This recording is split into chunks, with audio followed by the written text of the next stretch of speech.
guys, Mary Meat, and welcome to week 31 of the YouTube Pagan Challenge. And I know I'm wearing the same shirt that I've worn in the last three, but I'm kind of like doing these all in batches. They're kind of easy and fun, and I just kind of riff for a bit, and then the editing's easy, so I do these usually in groups of 2 or 3, or 3 or 4 actually.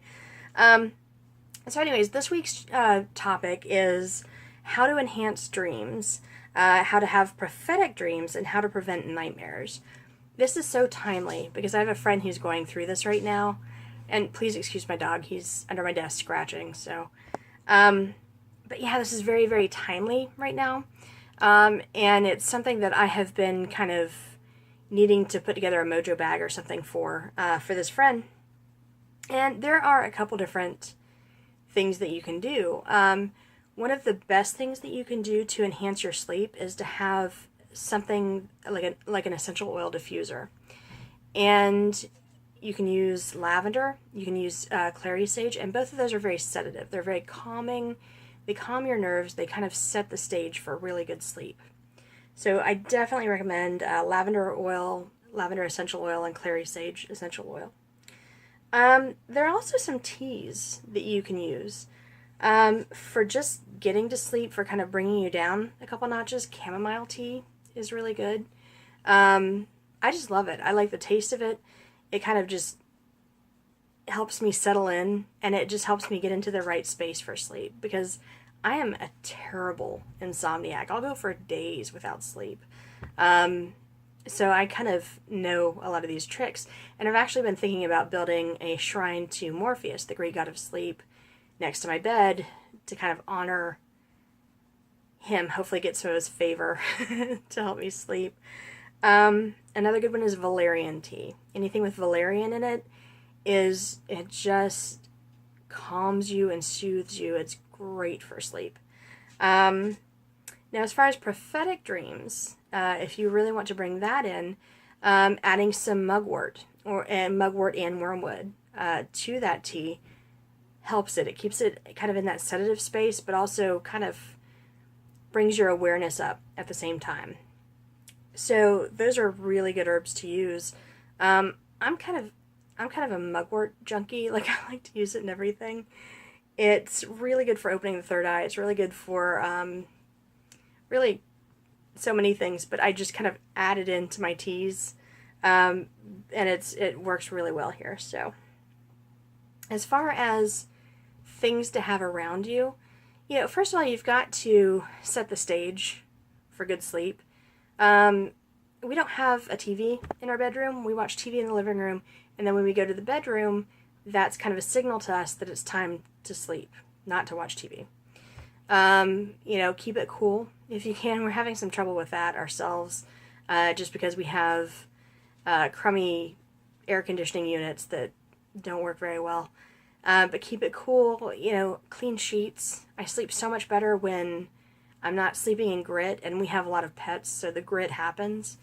Clean sheets really help with that, and you can actually spray that with lavender oil to help you sleep. Now, make sure it's quiet, make sure it's dark, make sure there aren't a lot of distractions. One of my biggest problems, and I know this is one of my biggest problems, but it's not something I'm going to change, so I kind of deserve the insomnia that I get. I sleep with my phone right next to me, and so there goes Buster. Oh, sorry, it's Puck. Sorry about that. That was what I was just about to launch into.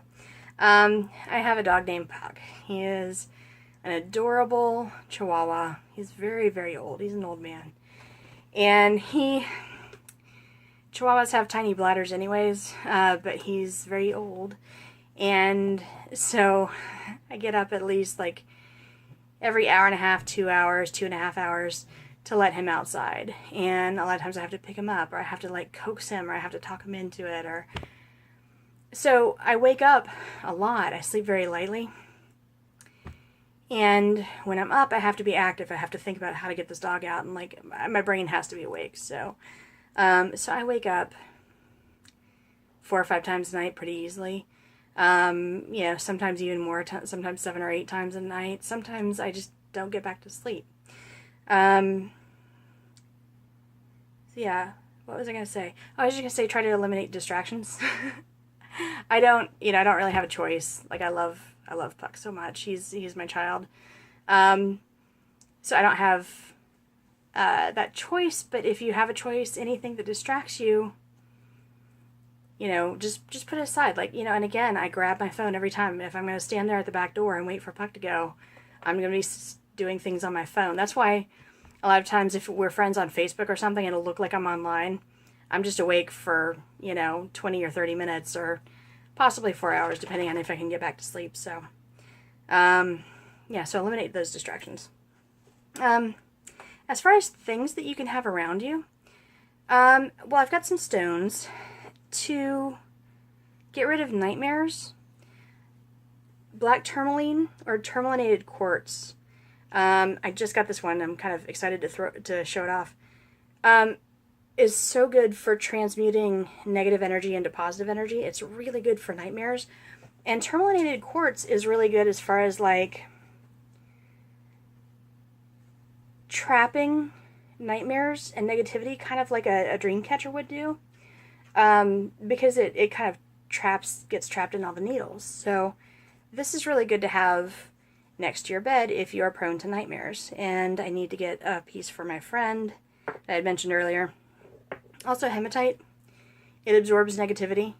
Again, and I always say this with hematite, you have to cleanse this fairly often because it'll absorb and absorb and absorb until it just is filled, and then it will actually start radiating its own negativity. So I don't know how well this is focusing. But hematite is also another good one. Just cleanse it like once a month or so. I cleanse mine under cold running water with a lot of visualization. Now for good dreams, damn it, I didn't bring the thing that I was going to bring. I know I have a piece here. Damn it. Anyways. Okay. Blue lace agate. Look at these pieces. I don't know if you can see the color on these. They're just really gorgeous. And this one is like a little bit transparent here at the top. Blue lace agate is so good for just peaceful dreaming, for peace in general. It's really great for, it's so soothing. It's emotionally soothing. It's mentally soothing. It just brings you down to the place that you need to be for effective sleep. And the other one that I wanted to show you, damn it, I don't know where it is. I thought I had it, but I don't. Moonstone.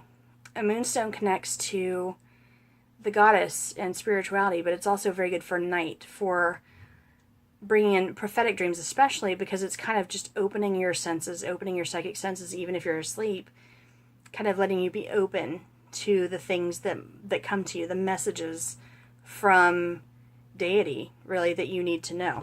So, Rainbow Moonstone is really good. I've got a really good piece, too, I want to show you guys, but whatever. I'll find it at some point. So, yeah. So, get yourself some tourmalinated quartz, even some black tourmaline, some hematite, blue lace agate, moonstone. It's a good sleeping kit. Make yourself some valerian tea, some chamomile tea. Spray lavender oil on everything. Make sure your sheets are clean and cool. And honestly, if you just really have trouble sleeping, I meditate. If I can't sleep, if I just can't get there, I take that time, to meditate, and a lot of times I fall asleep from the meditation. So, but it is kind of like, well, I should be doing some spiritual work, if nothing else. So that's it. Hope you guys are having a great day. Hope you guys are getting some great sleep, and blessed be. Bye-bye.